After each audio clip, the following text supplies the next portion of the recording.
Hello, everybody. Happy Friday night. Thank God it's Friday. It is the, fifth Friday we've been in the middle of this shutdown. Happy Friday. Welcome back to the Producer's Perspective Live. And yes, in the background, that is a Keurig machine that I've moved into my office. In case you haven't seen that recently, that little thing right there is a Keurig machine, just so I can get my coffee fresh and hot and not have to walk 10 paces into the kitchen. Welcome. I hope you're enjoying your weekend so far. It is a weekend, right? Celebrate your weekend. We need to have some sense of normalcy. I know I talked to my mom today. Everyone talking to their parents, by the way. Please talk to your parents. Please make sure you tell your parents not to go outside. Why is it that all of our parents are like millennials and are like, well, then I went to work and then I went walk. Don't go outside, parents. Don't go outside, mom. Keep my stepdad inside. That's just a separate little side note. But anyway, I was talking to my mom and she was like, I don't know what day it is. You know what will help? Treat your weekend like your weekend. Whatever you do on Friday night, do it on Friday night, except if, of course, it means you go outside. Or Saturday, just treat it like a weekend. Sleep in on the weekends, do those kind of things. It'll help some kind of normalcy.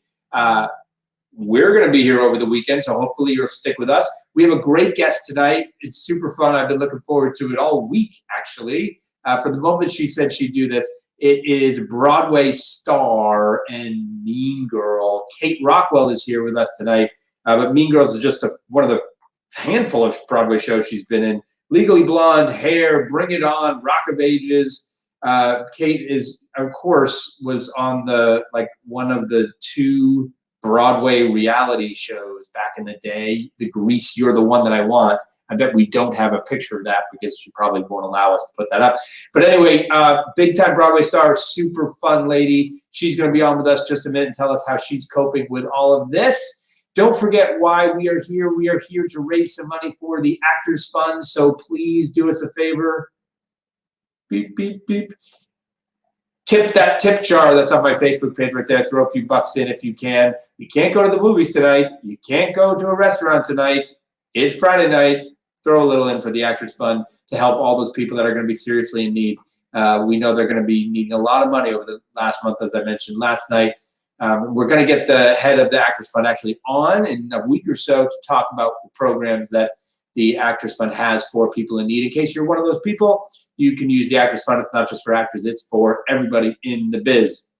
Don't forget to, in all seriousness, stay safe, stay healthy, and stay home. We are reaching plateaus here in New York and starting to around the country as well, but we got a long way to go. So let's not push it. Let's just do this the right way, Okay, that's all I got for a little opening monologue today. And besides, I'm very excited to get to my guest. So why don't we bring her on quickly? No more delays, no more waiting.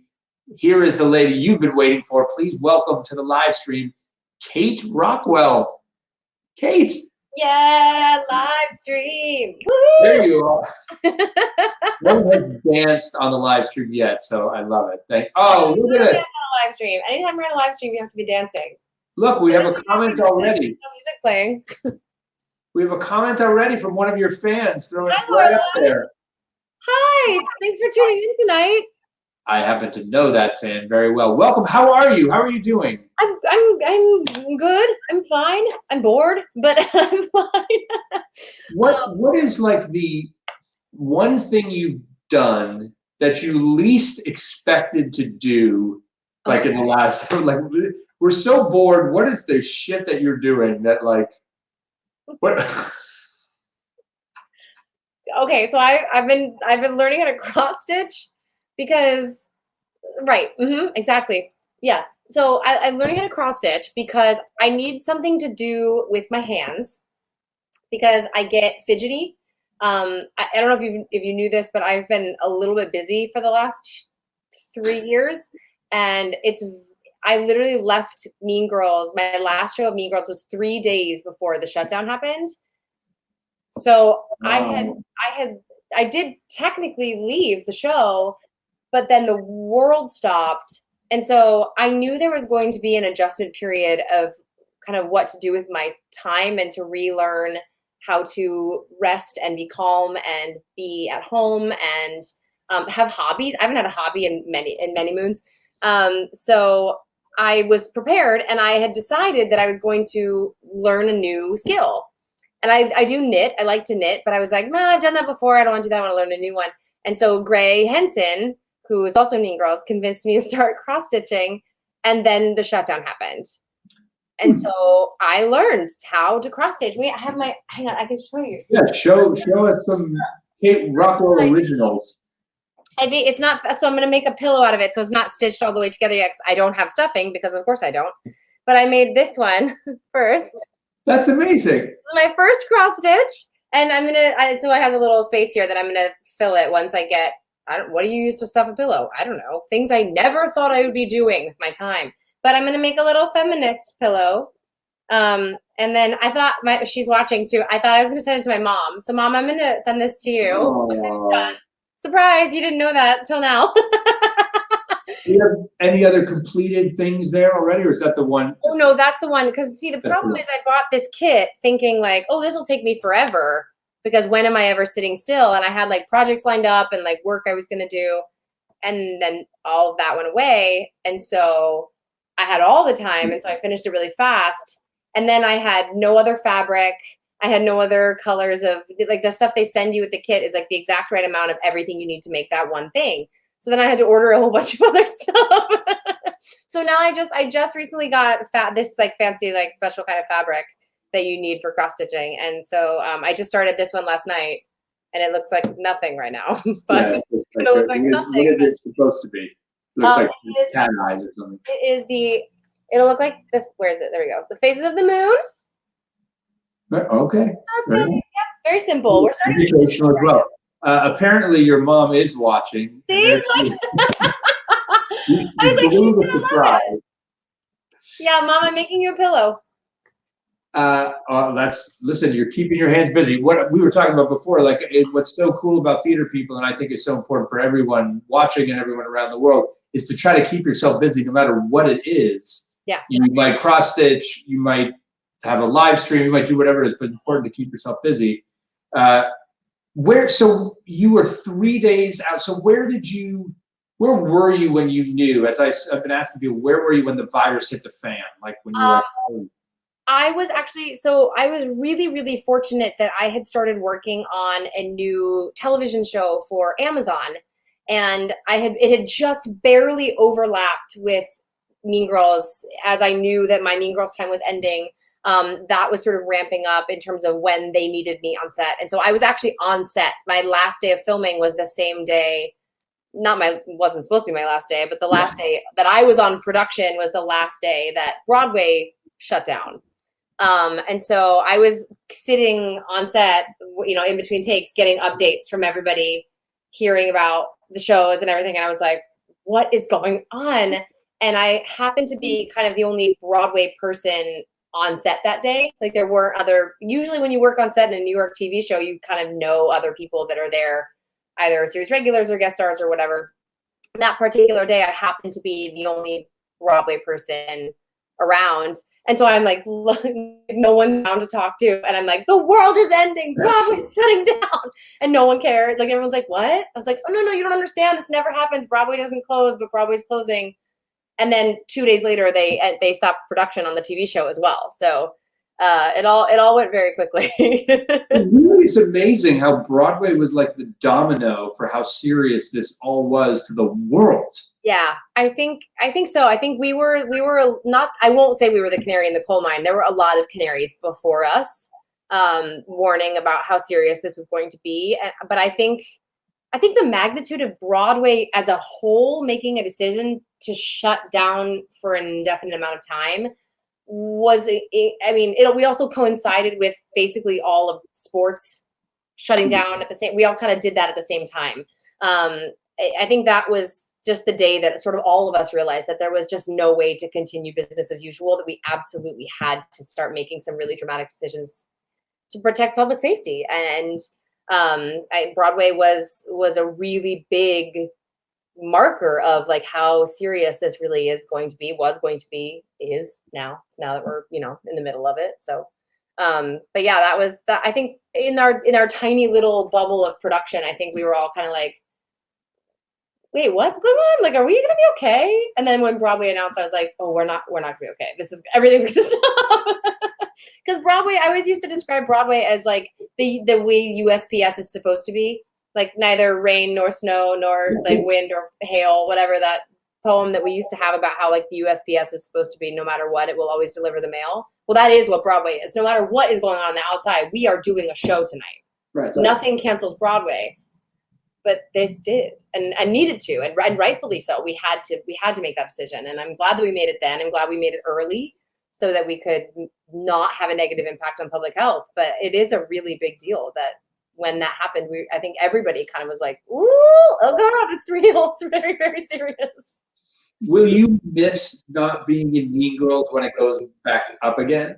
Like that first performance, I mean, and you're like, God dang it, 3 days. Right. Like I mean, I left my show. I had been with them from the very beginning, and I left because, to be very frank, like I was in a lot of pain.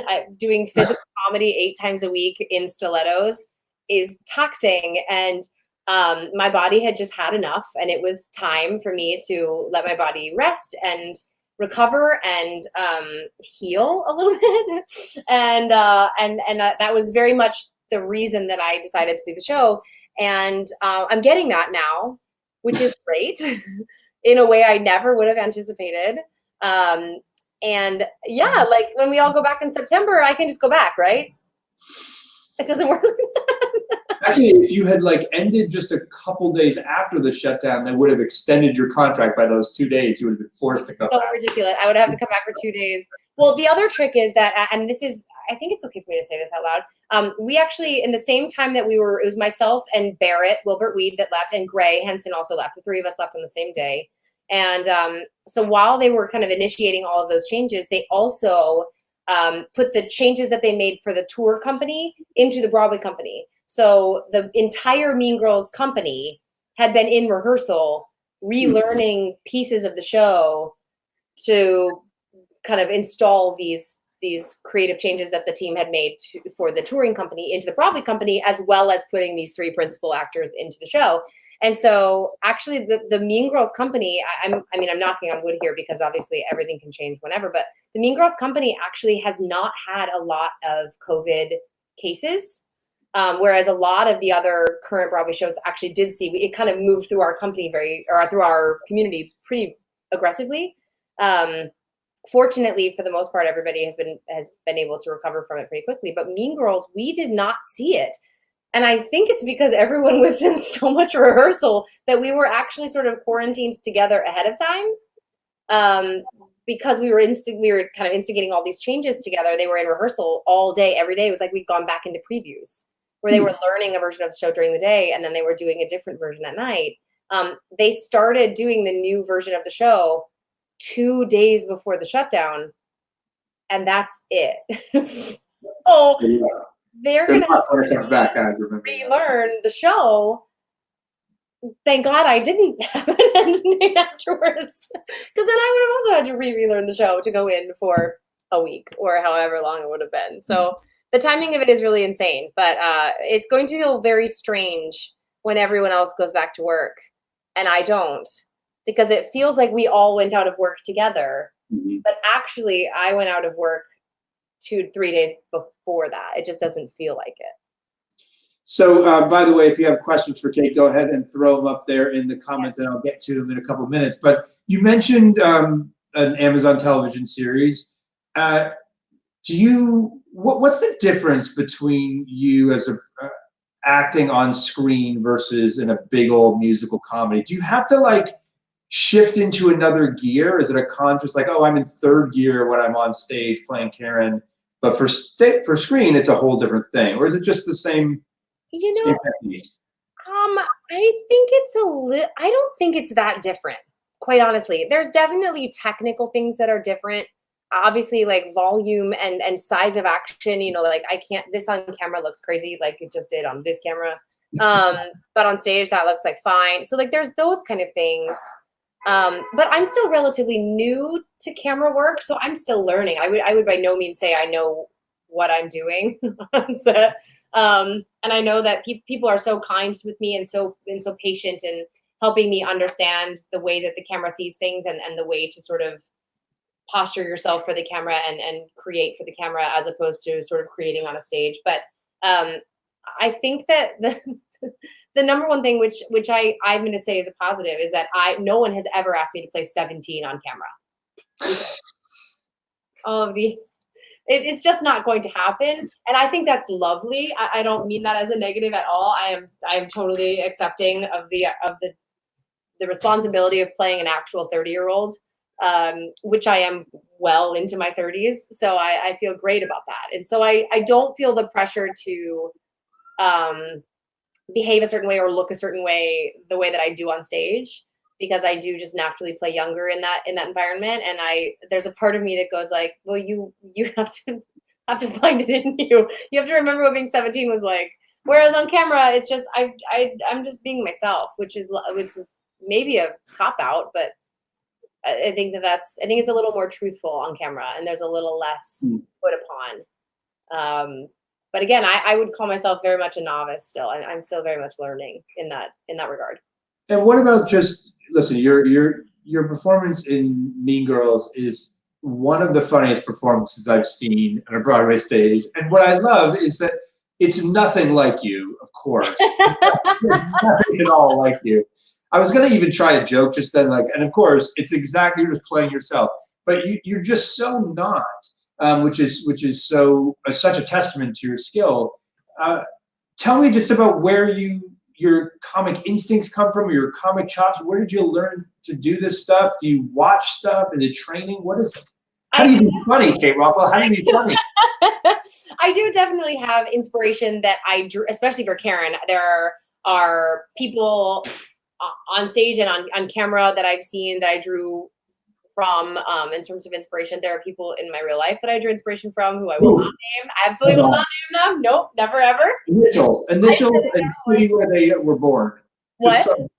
Initials and the city where they were born. Couldn't possibly. No, I would never give away my secrets. A lady never tells her age or the people she's stealing from to create comic tracks. But that's a lie. I reveal my age all the time. But I also think that one of the things I learned really early on, and I can credit my my college professor. I went to Baldwin Wallace for musical theater, and I studied under a woman named Vicki Bussard, and she always used to say, she's like, get out of your own way. Get out of your own way. And especially with comedy, one of the things that I have learned and I have found to be very effective is like, stop trying to do anything. I had Tina Fey writing for me, right? Like writing the material, writing in my voice at one point, like working with me, creating stuff. I don't have to do anything. It's funny already. Stop getting in the way. Let it be what it is. And one of the most helpful things I ever learned about comedy was the less you do, the more people can hear what's going on, right? So like, that whole concept of like, don't put too many hats on hats, right? If something is funny, stop moving. Because if you're moving, they're watching you move and they're not listening to your words. And again, it's Tina Fey comedy. Don't do anything. It's brilliant as it is. You don't have to help. So that's truly how I approached it. I just went like, I don't have to do very much. And Karen doesn't have to do very much. Like, at no point was I ever contributing to the plot. I was just there helping, you know? So I got to sort of, I don't want to say sit back, because that is not at all what I did. It takes a lot of focus, and it takes a lot of, you have to be listening all the time. But it's very specific. The activity is so specific because unless it is absolutely essential, just don't get in your own way. And that's all you have to do. And I know that sounds so minimal, but truly that is what I was doing, is just sort of allowing everything to be what it was. And if you're going to do something, make sure it's on purpose. Make sure everything you do is intentional. Every action, every time I move my hand, it's on purpose. If I touch my hair, it's on purpose. Otherwise, don't get in the way because it's already funny as it is. It's Mean Girls. It's genius comedy. Just don't screw it up. That's not such bad advice, but that's truly how I approached it the whole time. So you do a ton of comedy. Is there a dramatic role in the musical theater that you would love to play? Like, what are you dying to play? I'm dying to play Trina in falsettos. Oh, yeah, and someday when someone allows me to play an adult female. I would love to sink my teeth into that. We did the trilogy in college, back when you like do artsy theater, and it's like we did Trousers as Trousers, well. into March of the Falsettos, into Falsetto Land, those three pieces. We did all three of them, and I there's so many of us. Everybody got to do like a facet, and I did March of the Falsettos as Trina at the time. And I just remember thinking, this is actual genius. Like, this is the best version of musical theater, because it's so deep, and it's so real, and it touches on so many things that humans actually deal with in a only somewhat heightened sense, because the circumstances of the time were so heightened that someday they're going to write musicals about this pandemic, and everything is going to sing easily because we're all living at a 9, right? Mhm. In Falsettos, they were living at a 9 because of the AIDS epidemic, and everybody was literally worrying about life or death, and so everything was this heightened. It's the same thing. Like, it sings so easily because everyone is already so worked up that singing seems very natural. And I think that is such genius writing. You don't have to create the circumstances where singing your feelings makes sense.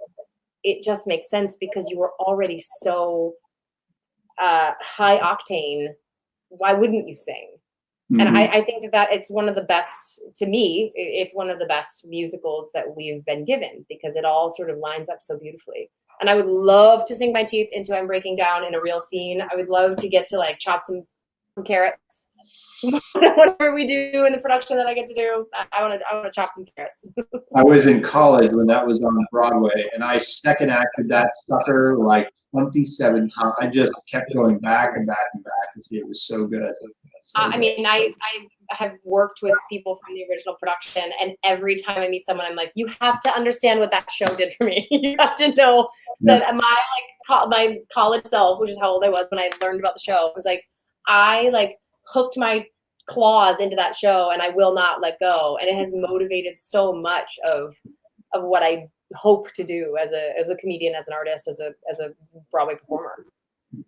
So what I love about you is you're always so positive and upbeat and have so much energy, which is so great. Follow Kate on social media if you want to just get a glimpse of that energy nonstop. Dogs and food. I think I saw your dog crawling. Oh, yeah. Oh, well, and the big one. So Bessie was behind me for a little while, and she has abandoned us because my husband is in the kitchen, so that's much more important. But the little one is here. She's always just right behind me, just making sure I don't disappear. Sleeping in a little ball. So in a time like this, or maybe the answer is dogs and food, how do you stay positive and staying upbeat? And we just got quarantined for another month. We're all stuck inside until May 15th, at least now. Who knows when work will come back in the way that we all want it to. Yeah. But you're still plugging along, and you still got that chipper smile on your face. How are you dealing with it, and how would you advise our watchers to deal with it? I actually do think dogs and food are the answer. Food for sure. The fact that the camera is cropping right here is excellent for me, because I can't put on any of my cute clothes anymore, because that is all I do. I think a couple things. I actually had a meeting this morning with a young woman who is in college right now for musical theater, and she's a friend of a cousin of mine. And so he asked if I would connect with her and chat with her, and we were talking a little bit about, and I noticed how kind of bleak her outlook was right now, which I completely understand, because for somebody who doesn't have a foot in this business yet, and was just beginning their trajectory into professional theater, I can't imagine how terrifying this must look to them, because they already had so many questions, and now they have so many more. But one of the things that I said to her that I hadn't really articulated yet, but I think I did for the first time, is, those of us that have been around for a while, and Mean Girls was such an amazing platform for me, and it offered me an opportunity to get to know a lot of people and have a lot of people get to know me. But I've been here for 15 years, and this is my 5th Broadway show, and I've done a lot. I've done tours. I left the business for a while. I came back to the business. I've done a lot of things, and had a lot of experiences. And the thing that I know more than anything, the thing that makes me feel okay about all of this is that nothing kills live performance. Nothing kills the passion of artists, and nothing can, and we all know this, everyone is experiencing this right now. Nothing can take the place of being in the room with someone else, another human being, and sharing an experience with another human being in the room at the same time. If that's sitting at a bar and having a cocktail with a friend, or if that is having people in your home. I miss it so much. I miss having people in my home. Having people in your house and getting to sit and share stories or talk or connect, or there is nothing that trumps that, right? No amount of technology. She's going to take a blanket. She's inspired to get the blanket off the back of the couch and sleep in it. But there is just no substitute for that, and no amount of Zoom conference or Instagram Live or FaceTime video is going to trump the experience of actually being in the room with somebody. And I think that in general is why live theater has persisted, even with all the technology that we have developed over the last 30, 40 years that have created the most incredible film and television and any other multimedia presentation that we've come up with. Live theater continues to persist because you cannot take away the magic of being in a place with another person. And that gives me so much confidence that we're going to be fine. It's going to be different. It's going to take time, and it should take time. We want people to be safe, and we want people to feel comfortable, because otherwise, what are we doing? We don't want to be endangering anybody so that they can, like, you know, listen to me sing 16 bars. But at the end of the day, it's our job as actors and as storytellers. I believe one of my jobs as an actor, as a storyteller, is to transport people from what is actually happening to what might happen, or what could happen, or what will never happen, but in these 2 hours that we're together is happening now. I don't think that's going to be diminished at the end of this. I think if anything, it's going to be explosively important. I think people are going to need that. And we have a history of, you know, American civilization, at least, or Western civilization, that shows that when things get scary in real life, live theater is something people turn to and rely on as an escape and as a way to experience emotion in a safe place. That's all going to come back. Everyone is going to need that outlet, and they're going to want to be in a room together again. And I want to be in that room again. On stage, backstage, off stage, doesn't matter. I know that we're going to need that. And so I said to this girl, I was like, we are not going anywhere. Yes, it's going to be different. And yes, it's going to change a lot of things. And I think there are some things that are going to benefit from this. I hope. Oh, I'm on the producer's perspective. I hope it's okay to say this. Don't be mad at me. But I would love to see theater become more affordable again. I would love for this to change the price point, where we aren't asking for $500 for a third row seat, because it is so challenging for people to be able to access that. I would love for this to be something that motivates us to find ways for theater to be accessible again, financially, or in whatever capacity we can do. I know I'm talking to a producer who already works in that regard and is working very hard to always allow theater to be accessible. But this could be a great instigator for that kind of change, for the financial change that we need to have. I just think that there's going to be so much wonderful art that comes out of this tragedy. You know, art always comes from tragedy and change and things that are scary. We have so many wonderful writers who are sitting at home right now with nothing to do but write. I can't wait to see what they come up with. And then there is going to be such a need for each other, and a need for creation, and a need for escape, and a need for entertainment. And I think, I honestly believe that is so reassuring to me, that, like, we're all going to come back together again somehow. We're going to make it work. We have over and over and over again, and we will again this time. So I don't panic about it, because I go, we'll figure it out together. And there's going to be so much joy in that. We're going to love being together again. We're going to be so excited to be in a room creating literally anything. Tiger King the musical. Sure. I'll come do Tiger King the musical. I can't wait. Exactly. Listen, like I said, you're spoken just like your character in Mean Girl. You're so much like Karen. We do have a question. Oh, it's from that super fan of yours. Speaking of Mean Girls, What Lorelei Soper asks, what was your favorite number to perform in the show? I love your part and stop. So favorite moment of Mean Girls to do as a performer? It's a pretty obvious answer. I'm sorry to say. I wish it was more creative, but I loved doing sexy, but I particularly loved the very beginning of sexy, which was it's just me on stage by myself. There's not a lot going on. Because it was the moment in the show that I got to break the fourth wall and I got to sort of speak to the audience every night. And what was really cool about that is I try very hard in my comedy. When I build a show, I really, really want to be consistent. I think consistency is important in live theater to be trusted by your fellow performers, but also the audience deserves to see the same quality and caliber of show every single night. So I show up every day thinking this is what I committed to doing and this is how I will do it. And I maintain honesty and I maintain, freshness, but I want it to be the same. But that one moment every night was a little different every day because it depended entirely on the audience reaction. Timing was different and the way the jokes landed was a little different. And so every day I felt like the audience and I got to kind of like have a moment where we got to be spontaneous for these 30 bars or whatever it was. So that was my favorite part because every night it was like, I have no idea what they're going to do. Maybe they will think I'm terrible tonight. And then I guess I'll just keep going. And then the song proper kicks in and like 30 amazing dancers come on and everyone watches them. And I sort of just ride that energy for the rest of the number. All right. Another one here. Kira asks, funniest onstage mishap in Hi, Kira. Mean Girls. Funniest F up. I would say there were several. I think my favorite was when you guys interview her, you should definitely ask her about this. Ashley Park threw the burn book in the pit. Yep. During the scene where we talk about the burn book and we read out of the burn book, Ashley accidentally hit it and it went off the stage and into the pit. And we were just stuck on stage with no burn book talking about the burn book. Like we were supposed to be reading the pages from it. And there was no burn book because it's in the pit.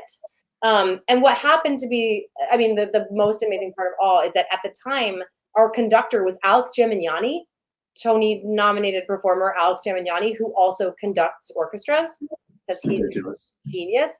And so he was in the pit, and when it went flying off, everyone sort of froze as we all processed what had happened. The audience can see it. They start laughing because we are laughing because we have no burn book. And Alex just like so gently, just slowly like leans down, no one's gonna know. Grabs the burn book and like just like hands it up to us. And again, just as slowly, I like reach out. We're like operating in slow motion. I reach out, I take it, I go, thank you. And I put it on the stage and Ashley Park, it's like she did it so that she could have the last laugh, goes, wow, Regina, your butler is really nice. And the audience goes ape shit, starts laughing, cackling, and we're I'm like on stage, like shaking, laughing as I'm like holding the burn book down with all of my strength to make sure it stays on the stage for the rest of the scene. It was just, it was so brilliant and so much fun. And none of us were good actors. We all just laughed our way through the rest of that scene. And I was like so excited to run off stage and be done because I was like, I can't believe all that just happened. We will never forget that as long as we live. What's amazing is there are probably 1,500 people that remember that and just talk about that like crazy as one of their most beloved Broadway memories. That is one of your like big Broadway F-ups, even though it wasn't being you. Oh, and we were so unprofessional. I wish I could have kept it together. But how do you keep it together when you throw the most important prop in the entire show off the stage in front of the audience? It was a great moment. Here's another one. Do you, Norberto asks, do you have a special routine before going on stage? Are you a routine person, same thing every day? What do you do? I'm not too much, but I did have a little bit of a routine. I would come down. So we weren't in the opening, right? So there were 2 numbers before we went on stage, and the three plastics. And so we would come down during Where You Belong is the big number that was sort of going on stage. And backstage at the August Wilson is very, very packed. So really, you do not go on the deck until you need to, because you will be in the way. There's so many set pieces and so many people and costume changes. So we sort of would stay up in our dressing room until right before, but I would come down a little bit early by myself because I like to put it in somebody else's words. I like to stare at the wall. It was very hard for me to drop into Karen from my real life because my brain, as I'm sure everyone's watching, I kind of go a mile a minute, and my brain is always on, and I'm sort of always working, and I've got 30 things happening at one time. But Karen doesn't. And so I found it very challenging to sort of be like up here doing my thing and then run on stage and start doing Karen. I would be too busy. So I would go downstairs and I would go in the dark backstage where we were about to kind of get on the table to go on stage. And I would stretch a little bit. And my job was to just stop thinking. And I would just stare at the wall or the floor or the table or whatever. And like kind of it was kind of meditative, honestly. Other smarter people would call it meditation.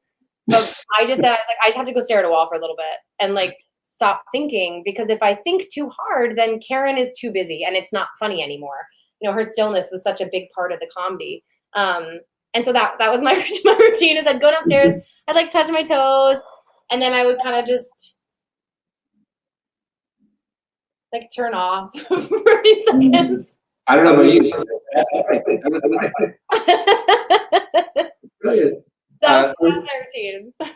Anthony Viniziali, the creator of Freestyle Love Supreme, talked about his routine before he goes on, and it's like freestyle rapping, of course, like to whatever song. It's the exact opposite of yours. Absolutely. Well, because his brain needs to be operating in all cylinders to be able to do the craziness that is. Yeah. I don't know. I have so much respect for them, and in the most like jaw dropping, I don't understand kind of way. But my job was to stop thinking. Do not think. No more thinking for 2.5 hours. And by the end of the show, I was like so calm. I was like, this is the best meditation anybody's ever given me. Is I should spend 2 hours not thinking. Sure. Just being as present as possible is great. It was a great exercise. Wow. I've got news for you. Plenty of jaws drop at your performances in all of your shows. So thank you for making us laugh on stage. Thank you for making us smile here. And you've definitely helped all the people watching, including me, get through another one of these crazy days. So thank you for being here. Best to your dogs and to Spencer. My pleasure. Thank you. I will tell them you say hi, and say hi to Tracy and McKenna for me. I will. Take care. Bye. Kate Rockwell, everybody. You can see why we wanted her. She is just like a dose of the good stuff to get you through the day. Thanks to her. Thanks to all of you for watching another episode of The Producer's Perspective Live.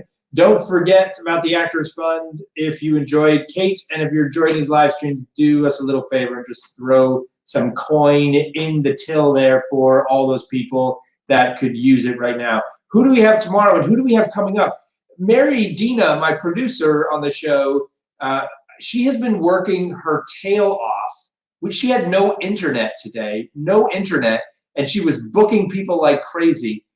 Show us who we've got coming up, Mary. Show us who we've got coming up. Look at all these people. Rob McClure.